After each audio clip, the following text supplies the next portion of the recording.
Hello and a very warm welcome to my YouTube this evening. This short film is all about Stanislaw Sawczynski, who was a Polish aircrew member with 307 Squadron flying the Bristol Beaufighter. Now, 307 Squadron were based at RAF Exeter from 1941 to 1943, but they spent many weeks on detachment at RAF Bolt Head. Now, my original story started with the picture of Stanislaw Sawczynski, pictured at Hope Cove, standing in front of an Austin 7.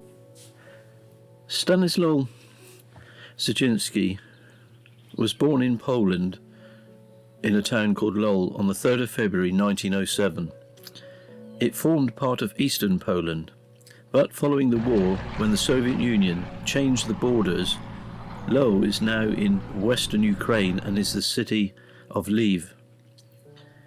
He became an air observer, reaching the rank of squadron leader, and he was a member of 307 Squadron from 1941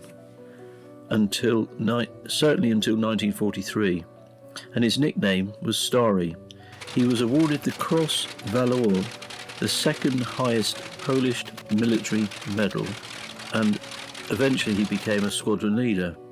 On the 30th of July 1942, he and the pilot, was Stefan Podolski, were forced to parachute out of their Beaufighter over the English Channel due to problems with the aircraft.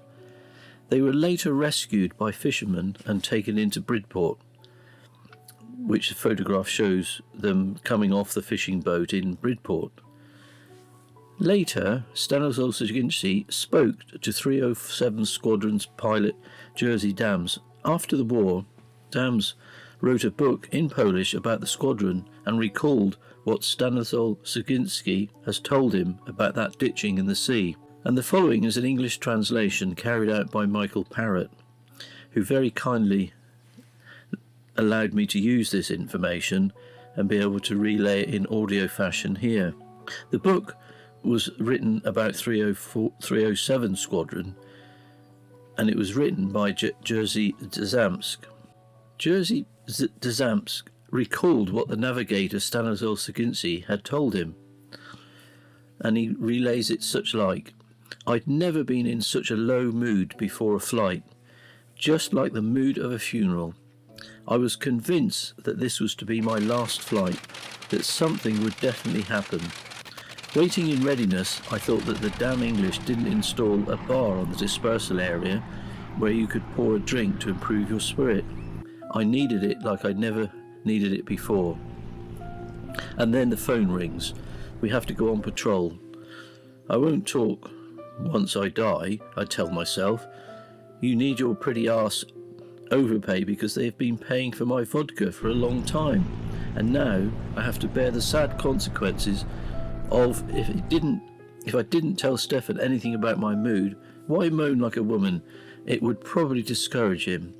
I was sitting calmly in the back of the Beaufighter while it was spinning over the channel like shit in an ice hole. I was bored as a pug, and my mood didn't seem to improve at all. Stefan from time to time exchanged a few words with ground control intercept. At one point I felt the plane stagger strangely, and I heard Stefan say, 'I've lost control of the plane, we're jumping.' Somehow I didn't care when he yelled, 'Jump.' Of course, I knew well before the start that this would happen, so I wasn't surprised, so I calmly opened the exit hatch and got out without a hitch.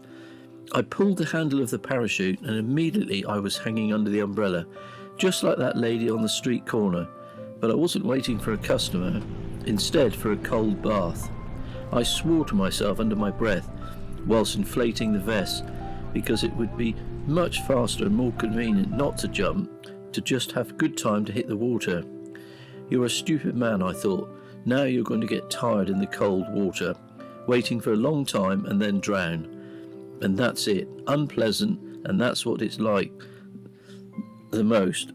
But I'm an idiot, and there's no way, as I told myself, this whole litany of what to do after the jump but it didn't matter to me. It wasn't fun. I hit the undulating wet surface and immediately hit the release latch because I didn't want to be dragged like a puppet across a disgusting sea, and I wanted to die peacefully with dignity. My head was above the surface, but the waves were covering my mouth. I was choking and spitting, and the salty taste was just nasty. Somehow I was still alive, though I guess it was the first time in my life that I swam like that, so I remembered that I needed to inflate the dinghy, which was attached with special hooks so that it didn't escape. And then, whatever it meant to be, will be. This is my dog's fate. I would be tied to a string. I was swinging and freezing instead of sitting in a warm, cosy bar and soaking myself from the inside with something more worthy. I was thinking about all this, and at the same time I was holding the cylinder in my left hand, and in the right a circle from the valve, while each subsequent wave covered my head and flooded my lungs. I knew that I had to unscrew the valve slightly, and the rest would be done by itself. But you had to be careful not to let too much air get into the dinghy, as it will get stiff and it's harder to get into it. And when I got in, I had to cover myself with a hood and wait for the salvation. So I tried to gently unscrew the damn wheel, but it won't budge. I try harder to no avail, even harder, and I'm trying, and nothing happens. Just when I wanted to take a deeper breath, because I was already very tired, an especially malicious wave poured over my face. Instead of air, I drank salt water. I spat it out, coughing and choking. I'll try again, and the valve seemed to be stuck in place. I got angry. "You bastard, are you going to try and drown me here?" Furious at the malice of the bottle and the disgusting knob, I began to wrestle and pull as hard as I could. This had never happened to me before in this war, and I was still a loser. I already had probably half the sea in my stomach, and I didn't know what made me wetter, the bath or the other, my own sweat. Suddenly I heard a hissing sound, and the dinghy began to slowly fill up with air. I'm happy. I'm watching as to when to close the valve so the dinghy wasn't too stiff, or even worse, if it doesn't burst from excess air. Enough. I want to close the bottle now, and the damn knob won't move again. My hand hurts. I'm tired. And I rested and tried again. Finally, the sound of the air stopped on its own, and the dinghy is as stiff as a board. It didn't break. That's good. How to get into it? According to the boring instructions they stuffed us with, I'm supposed to catch it with two handles and pull myself inside head first. Not an easy thing to do at all. I was already halfway there when a wave hit the bow and splash, I'm underwater, but above me an overturned dinghy. I don't know how I got outside or why. I didn't drown. I lay in the water resting, and then went under the water several more times before I managed to get the dinghy straight. I was afraid to move in case she would hit me again, and then I won't get out from under it. I waited for a piece of calm sea and tried to outsmart it, and somehow got into the raft. Even the dog couldn't afford the shoes. I lost. I came to the conclusion that I was destined to end my sinful life here, so I had to wait calmly for the grim reaper. I started saying prayers, and then suddenly, from a distance, I heard someone shouting, as if someone was calling, "Mate, where are you?" It's either death or the devils, I thought, because the angels wouldn't bother to come to me. I shouted back anyway, but my voice was strange, a bit sheepish. And a miracle happened. Stefan swam towards me on his dinghy. "Are you alive?" We had a very stupid conversation for a long time, and I actually can't repeat it until he grabbed my ass and helped me to lift it up so that I could pull myself inside, and he showed me how to get out some air for the dinghy to make it softer. We tied our two dinghies together securely and out of the water and put on our hoods, and this is how the pilot, Stefan Podolsky, talked about it. Stefan Podolsky, the pilot of the doomed Beaufighter, spoke about his experience. At one point the plane stopped responding to the controls and went into a fiendish spin. I only had time to shout on the radio about it and told the old man, that was Sawczynski, to jump. I jumped out myself, and when I fell out of the plane, I think I hit my head and lost consciousness. When I woke up, I was in the air, and I was flying upside down. It was completely dark, and I remembered I feel like I have to pull the handle, because I'm going to die. Seconds later, I was in the water. The parachute had opened at the last moment. I didn't even have time to turn vertically, and somehow I hit the water sideways. I just inflated my vest in the water and rested. And then I loaded the dinghy, rested, and loaded myself into her. Although it's not easy at all. It's not an easy trick. Just in case, I started shouting at the old man. I knew he must be somewhere close by because I was falling like a bullet, and we always jumped out at the same time. But on the other hand, I hoped that the wind could bring him closer to me. I screamed and screamed for probably half an hour or more. I couldn't feel my throat or breathe anymore. Suddenly, I hear something like a bleating of a goat or a ship's siren. I looked back thinking it was a ship, and then I saw the old man. He swam on the surface and made strange movements with his hands, and besides, he hummed like a broken saxophone. The navigator, Sawczynski, then continued the story. To talk is to talk, and we didn't want to anymore. We had a lot of time now because, if at all, they will only be able to find us during the day.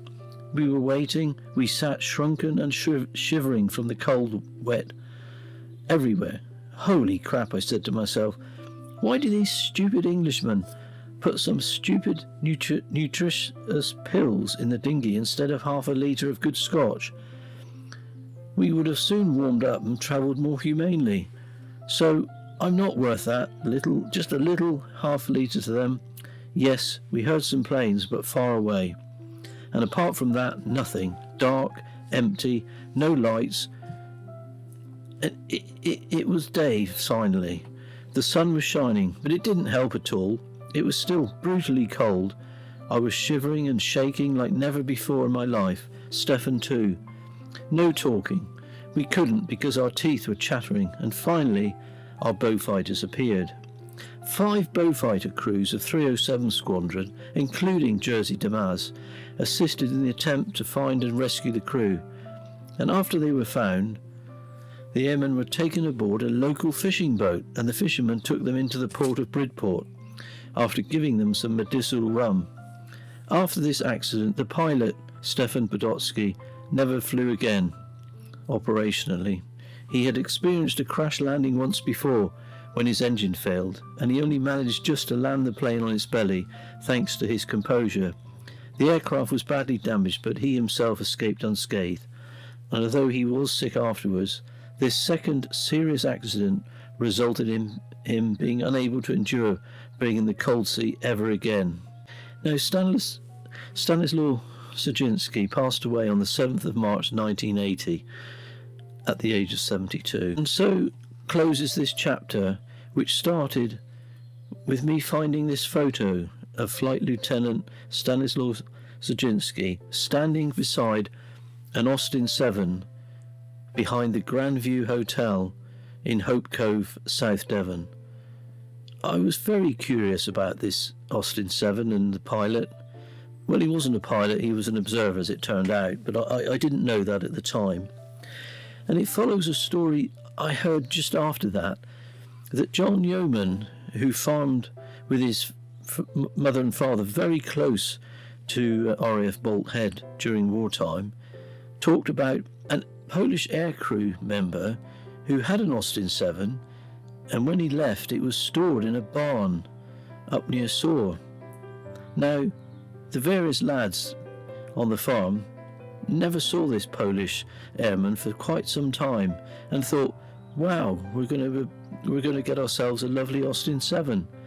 But then, completely out of the blue, Flight Lieutenant Sawczynski turned up to claim and collect his beloved Austin 7. So that was the story, really, and it just was fascinating as it started from this photograph of Flight Lieutenant Sawczynski standing beside this Austin 7 behind the Grandview Hotel in Hope Cove, and the Grandview was taken over by the RAF, and all the RAF, many of the RAF aircrew stayed at the Grandview Hotel during the Second World War. I really hope you found this story interesting, and it's my small way really just to produce a tribute to the service that these amazing Polish crew men gave during the Second World War. Thank you very much. I look forward to seeing you in the next one. All the very best. Cheers for now. Sorry, I forgot to say, if you've enjoyed the film, do ponder having us subscribe to my channel and check out some of the other films on my channel. I really appreciate that. The numbers really count and it's really, really helpful. Oh, and check out Buy Me a Coffee. The link is on my homepage. All the best. Take care. Cheers.